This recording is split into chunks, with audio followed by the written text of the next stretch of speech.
नमस्कार दोस्तों, study with Devcharan में आपका स्वागत है। दोस्तों, हम रसायन विज्ञान को, केमिस्ट्री को शुरू कर दिए हैं। इसमें 2 क्लास भी हो गई है। अब देखते हैं रसायन विज्ञान में रेडियो एक्टिविता। रेडियो एक्टिविता देखते हैं दोस्तों क्या है। तो आवर्त सारणी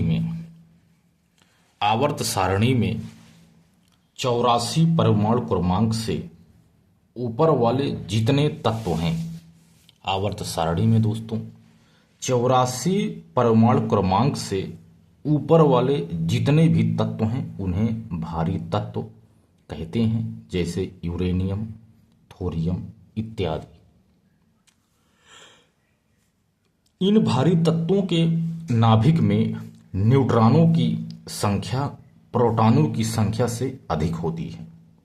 भारी तत्वों के नाभिक में न्यूट्रॉनों की संख्या प्रोटॉनों की संख्या से अधिक होती है।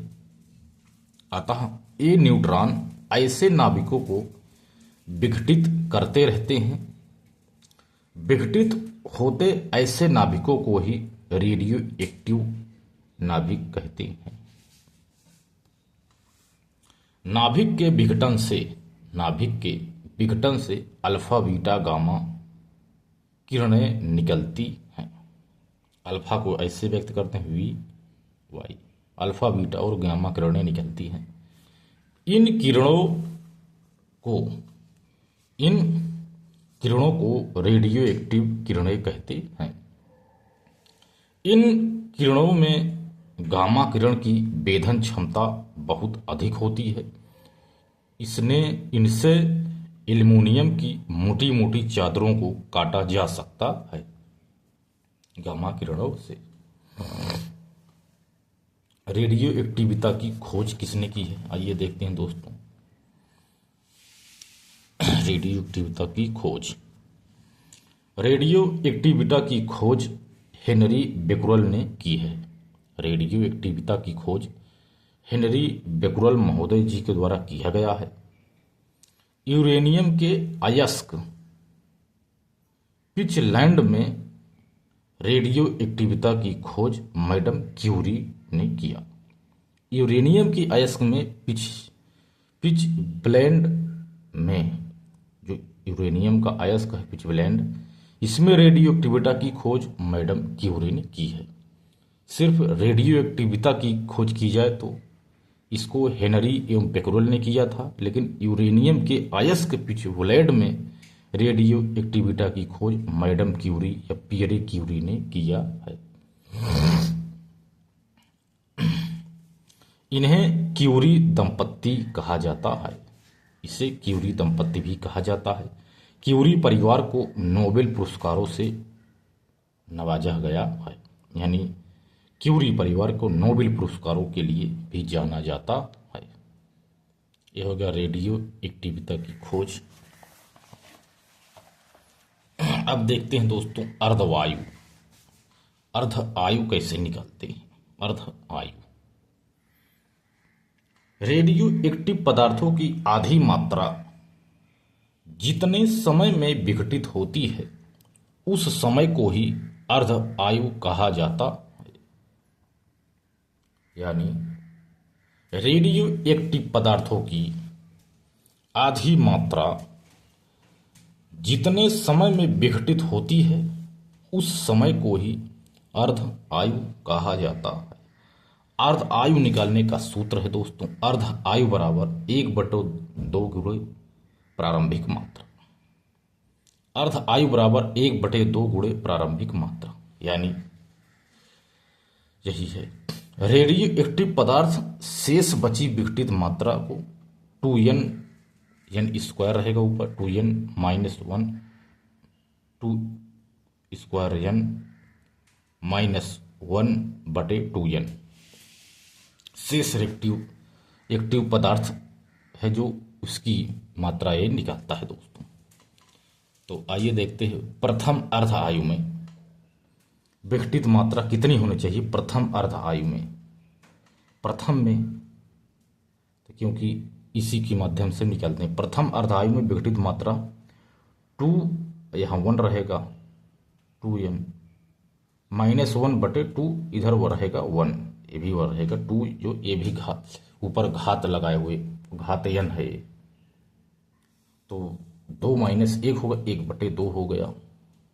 इसके बाद दूसरी अर्ध आयु में विघटित मात्रा निकालने का 2² -1/2², 2 दूनी 4 में से 1 गया 3 और है 4, 3/4, यही है दोस्तों। तीसरी अर्धवायु में निकालने की मात्रा है 2⁻³ -1/2⁻3, तो 2 दूनी 4 दूनी 8 -1/8, 7/8। ऐसे चौथी अर्ध आयु में विघटित मात्रा 4 चौक 16, तो उसमें 2 दूनी 4 दूनी 8 दूनी 16 रहेगा, तो 15/16 हो जाएगा दोस्तों। ऐसे ही निकाली जाएगी अर्ध आयु विघटित मात्रा, ऐसे ही निकाला जाता है। एक प्रश्न है दोस्तों, एक रेडियो पदार्थ की प्रारंभिक मात्रा 60 ग्राम है। एक रेडियो पदार्थ की प्रारंभिक मात्रा 60 ग्राम है। इस पदार्थ की अर्ध आयु 10 वर्ष है। तो तीसरी अर्ध आयु में इसकी विघटित मतलब कितनी मात्रा शेष बचेगी, तो शेष की बात कर रहा है। तो विघटित मात्रा कितनी है दोस्तों, विघटित मात्रा निकालते हैं। पहले विघटित मात्रा तीसरी अर्धायु में हमने बताया था दोस्तों 7/8 है, 7/8 है तीसरी अर्ध आयु में मात्रा। तो 7/8 गुणे 60 ग्राम की बात हो रही है। एक बात कर रहा है दोस्तों तीसरी अर्ध आयु की।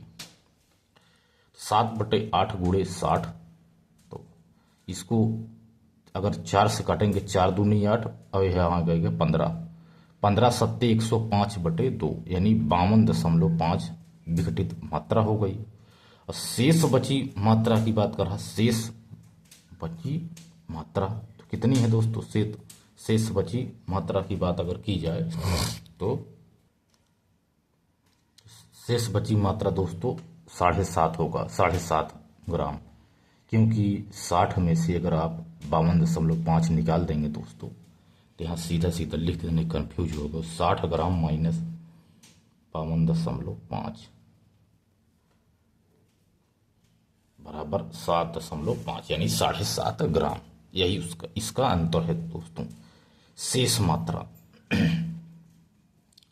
समझ में आ गया होगा दोस्तों। अब देखते हैं दोस्तों अर्ध आयु का प्रयोग कैसे किया जाता है। अर्ध आयु का प्रयोग, अर्ध आयु के अनुसार यानी अर्ध आयु के आधार पर ही पृथ्वी की आयु और इस पर जीवन की उत्पत्ति का समय का पता लगाया जाता है। अर्ध आयु के ही आधार पर पृथ्वी के आयु और इस पर जीवन की उत्पत्ति का समय भी आदि का पता लगाया जाता है। पृथ्वी की आयु यूरेनियम डेटिंग के माध्यम से निकाली जाती है। पृथ्वी की आयु यूरेनियम डेटिंग से निकाली जाती है। पृथ्वी की चट्टानों में यूरेनियम पाया जाता है। यूरेनियम की अर्ध आयु के आधार पर चट्टान की आयु का पता लगाया जा सकता है। चट्टान की आयु ही पृथ्वी की वास्तविक आयु होगी। इस प्रकार पृथ्वी की आयु का पता रेड यूरेनियम डेटिंग के माध्यम से निकाला जाता है। कार्बन देख लीजिए, कार्बन डेटिंग क्या है। कार्बन डेटिंग के आधार पर कार्बन डेटिंग के आधार पर जीवाश्मों का कार्बन डेटिंग के आधार पर जीवाश्मों की आयु का पता लगाया जाता है। जीवाश्मों की आयु के आधार पर पृथ्वी पर जीवन की उत्पत्ति के समय का पता भी लगाया जा सकता है। गौरतलब है कि हर जीव में कार्बन -14 नामक रेडियो एक्टिव पदार्थ पाया जाता है, अतः यह जीवाश्म में भी पाया जाता है। ऐसे में कार्बन 14 की अर्ध आयु के आधार पर हम उस जीवाश्म की आयु का पता लगाया जा सकता है। दवाई का उपयोग ऐसे ही करते हैं दोस्तों। तो दोस्तों मिलते हैं और बेहतरीन क्लास में, तब तक के लिए धन्यवाद।